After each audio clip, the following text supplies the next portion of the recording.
Hey guys, here. Let me get this all fired up. Thought I would share what I did on day two this year. It a little bit different for me, and I thought it was pretty epic, right? So usually I just did day one and like introduction, here are the rules type thing. But this year we had to check out books on day two, so I thought I'd pace something out. So I made this presentation. Boy, I'll tell you, I thought it went really good. So obviously, here's how we're starting off. Grades are always important to kids, and my focus on this when I started talking about it, I started talking about the inequity of the grading system and of the education system in the United States. The survival of the fittest. Um, Rank and judge type system we have. And for me, the most important thing is how hard kids work in class. And so I gave them, I explained a lot of things and researched this and researched that. But in this case, I gave them an example. I said, imagine if you will, that we had a weights and training class, and in that class, if you at the end of the class, if you could bench press 250 pounds, you'd get an A. 200 a B, 150 a C, 100 a D, and if you couldn't bench press 100 pounds, of course, you failed the class. And then I said, well, look, I took a class like that when I was in high school. Now imagine that. I was in pretty good shape when I was in high school. I walk in the first day of class, bam, 250. Don't do a darn thing the entire semester. Go in the last day, bam, 250, done, got an A.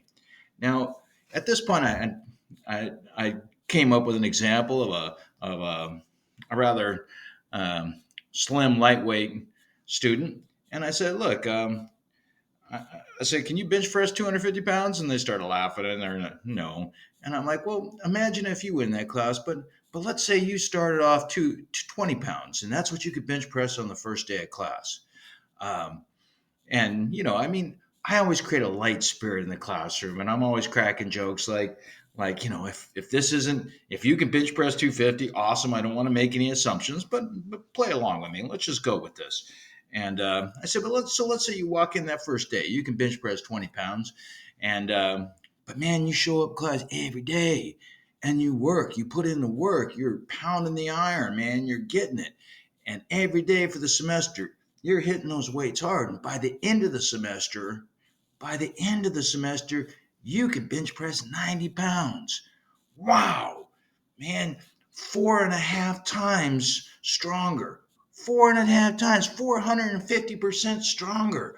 Holy guacamole, that's awesome. But on that grading system, you still failed the class. Whereas the guy that bench pressed 250 when he started, bench press 250 in the end, he gets the A. And then, of course, at this point, I asked the kid, I said, now, that was me, right? I could bench press 250, didn't do a thing all semester. Did I get anything out of that class? And the kids are all, no, right? And I'm like, of course not. It had no value to me. It didn't improve my life in the least, that class. Got an A, whoopee, right? I said, but how fair is it for her who got 450% stronger?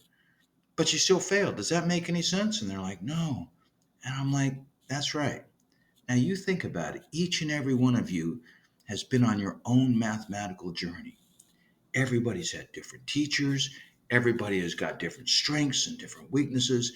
And we've all worked through this at different paces and different times. And that's just the way it is, one way or another. Some of you might be great at adding fractions. Some of you, like me, might struggle a little bit adding fractions. Some of you do great triangle math. Some of you might be awesome and had a great teacher last year and have trig dialed inside and out. Some of you maybe not so much. You were in the class that had the long-term sub.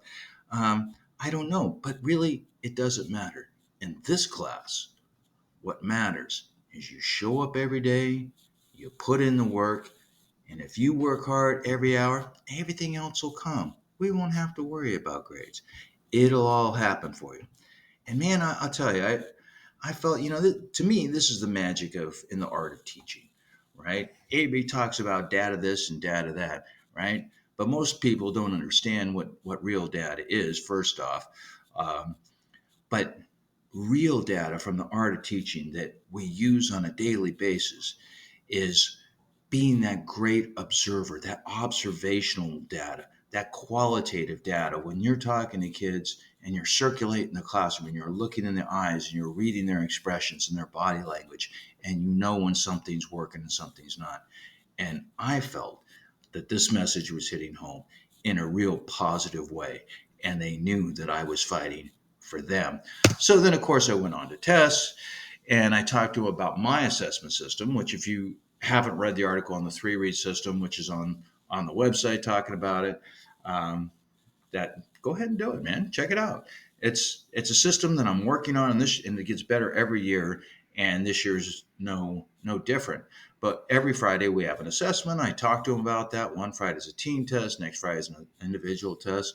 And then I talk to them about formative assessments and the difference between formative assessments and summative assessments. Summative being the standard rank and judge tests, which for us are the benchmarks.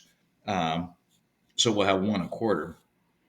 But formative assessments, the tests that we have every Friday, their whole purpose is to drive learning forward. And I explained this to him, and I said, look, this is the way it's going to roll, my friends. Um, our tests are to help you to learn more. At the end of each test, you're going to sit back and go, wow, I know something now that I didn't know before. And that is the purpose of a formative assessment. And of course, for most kids, they haven't experienced this type of high quality assessment in their lives. And but they will, and my kids will. And at this point, it's kind of preloading, right? And so we're just letting them know this is coming, and hopefully leaving in easing their tension when it comes to it, because tests are a high anxiety thing for all students. Heck, they're a high anxiety thing for me, right? So at this point, um, I pick up. I've got a little bitty stuffed doggy who we call Rufus. My students named him last year, and then I got a little bitty stuffed shark who we call Bruce. Bruce and Rufus.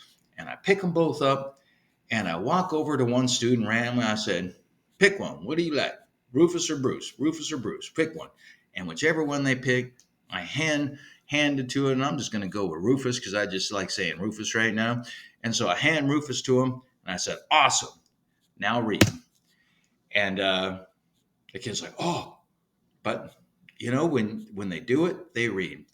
And I'll tell you, one of the amazing things that happen uh, at the start of the day, and remember, the whole purpose of this is to prime kids for what's to come so that they're diving in and it cuts down the transition time for the program. And had a student that didn't speak very good English, and he was hesitant to read. Man, it is what it is, right? 2/3 of our kids are EL of one point or another. Um, and so, right. But he was hesitant. And I said, "It's all right, bro. Come on. You can do it. I'll help you." And so, man, I almost had to say every word with him. Right. But that's okay. We did it. And we did it together. And I've got a laser pointer so I could pop along with every word on the screen. And we worked our way through it. And I was so incredibly proud of him. And his team was already proud of him. And how could anybody else say no when this kid struggled and got it done? And it was an amazing moment. Usually those moments don't come until much later in the year, but I totally dug it, man. That was a preloading of perseverance, mathematical practice number one, making it happen, right, and sticking with it till you got it done. Um, I really felt good for that kid, man, because he got it and got it done. So at this point, I'm explaining. I read the first one as a student reads it, and I'm just going to pop onto the second one as I'm going through this and jabbering away, right? After that first one, I talked to him. I said, "Look, I am always working to build a better program. And how can I build a better program if I'm not asking you guys what's working for you and what's not?" So I always survey kids at the end of the year and during the year and the beginning of the year. And these questions, these statements come from at the end of the year last year. I asked my students an anonymous survey. If you could tell next incoming class one thing that would help them be more successful in our math program, what would it be?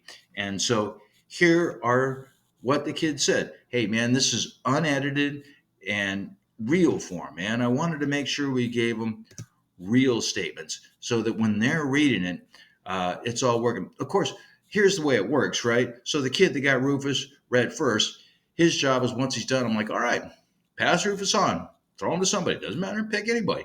And they passed it to somebody, and whoever got it, they had to read. It's a system I started last year. It's awesome. And, of course, it gets them a little uncomfortable, but man, I could talk more about that. There's an article on the website, mattrector.com, if you want to check that out, about that whole selection system.